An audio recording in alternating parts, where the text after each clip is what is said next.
जबरन चोरीचे प्रकार आता वाढतच चालले आहे। अशातच आता मानकापूर पोलीस स्टेशन मधील चोरीचा गुन्हा उघडकीस झालेला आहे।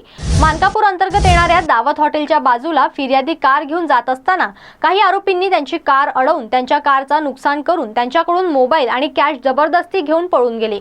पोलिसांना माहिती मिळताच दुसऱ्या दिवशी एका आरोपीला अटक करण्यात आली व अन्य आरोपी 2 महिन्यापासून फरार होते। त्यांची माहिती मिळताच पोलिसांनी सर्व आरोपींना ताब्यात घेतले व पुढील तपास पोलीस करीत आहे। मानकापूर पोलीस स्टेशन अंतर्गत दावत हॉटेलच्या बाजूला दिनांक 17 फेब्रुवारीला एक घटना घडली होती। त्यामध्ये फिर्यादी त्याची कार घेऊन जात होता। त्याची कार अडवली आरोपींनी आणि कारचं नुकसान करून त्याच्याकडून मोबाईल आणि कॅश जबरदस्तीने चोरी केली होती।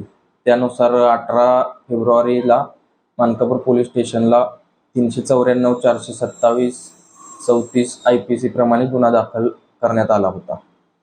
त्या गुन्ह्यामध्ये त्याच दिवशी आमच्या DB पथकाच्या टीमने चांगली कामगिरी करून एक आरोपी अटक केला होता, तुषार शर्मा नावाचा।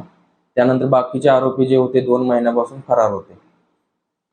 नमूद त्या 2 आरोपी, एक म्हणजे संकेत कनेरे आणि दुसरा मुन्ना उर्फ शाहीद, यांना आम्ही 14 तारखेला अटक केलेली आहे।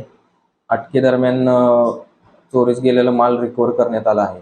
नमूद कामगिरीमध्ये माननीय पोलीस उपायुक्त राहुल मदने साहेब, परिमंडळ 2 माननीय ACP मॅडम सदर विभाग, PI madam Smita Jadhav madam आणि क्राईम PI श्री हुंबे साहेब यांचे आम्हाला मार्गदर्शन लाभले।